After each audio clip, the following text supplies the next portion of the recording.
If you didn't know, aside from me saying words into a camera like this, I stare at spreadsheets for a living. And most of the time it is incremental, boring work. But every so often, a number, a pattern, a story pops out from the data, and it's so good that I can't wait to show it off. I send emails, texts, I jump in meetings. The nerd in me gets to finally dunk on someone. Well, on Monday, the pollster Elliott Morris published something along those lines. So pour one out for all of my coworkers because I get to talk numbers with all of you guys that are out there on the interwebs, just like my coworkers have had to endure for 9+ years. So in Morris's poll, there's exactly one American politician that most Americans feel genuinely warm towards. Just one. And spoiler alert, it's not the guy who's wearing approximately 3.6 tons of orange foundation. But before we get to that, I want to start with how this poll works. Morris is a data nerd, one of my favorite follows out there, and he loves to play around with methodologies and unique questions. Really fascinating stuff in the polling world.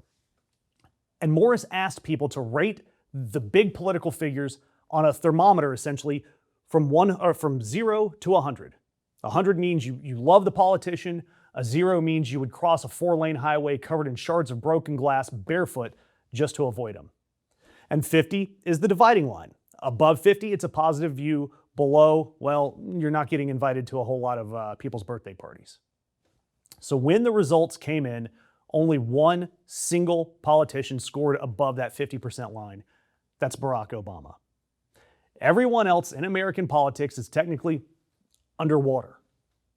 But on the Democratic side, it's important to note that a tight little cluster of Democrats, all in the low 40s or so, did better than most.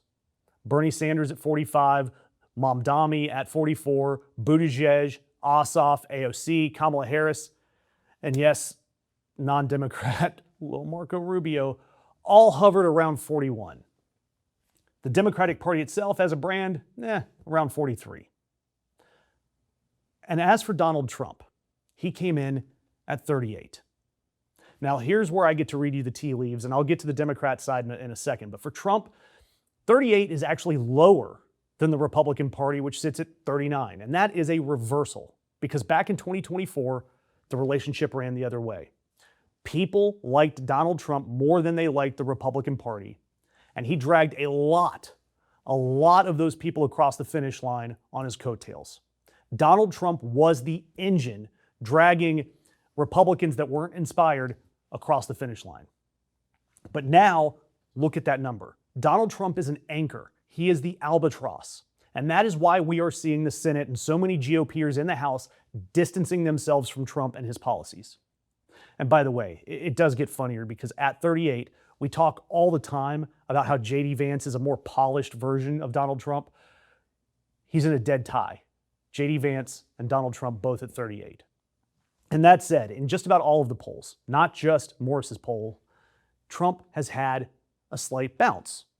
And it happens after this Iran business. And it looks like this Iran thing might finally be solved for the first time since Donald Trump said it was over in March. But Trump's numbers have bounced upwards. And jumping to Nate Silver's polling average, I love Nate Silver as well, Trump sits at a net minus 17.8.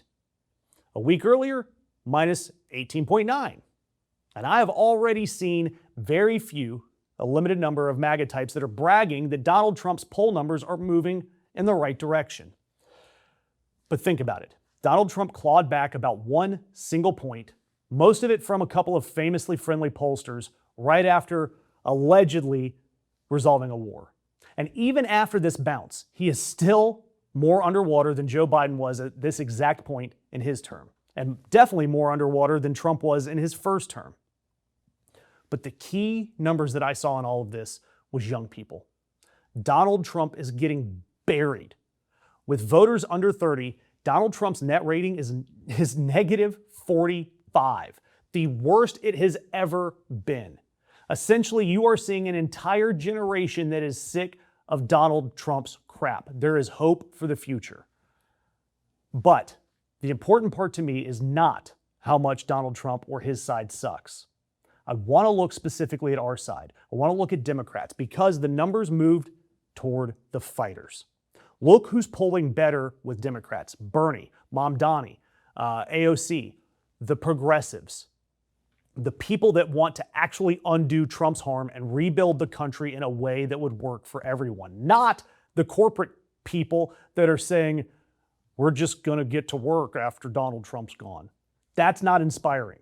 The data is screaming the same thing that the elections are screaming. People aren't angry that the Democrats are too far left. They're angry that for years we've been too soft. The fighters are the ones with the warm numbers. Listen to those numbers, because that is where our energy should be.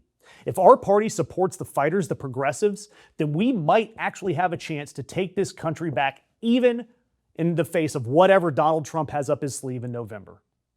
And that's why I'm asking you to subscribe, because I'm going to keep geeking out over the data, because the number that actually matters isn't that Donald Trump sucks. We all know that.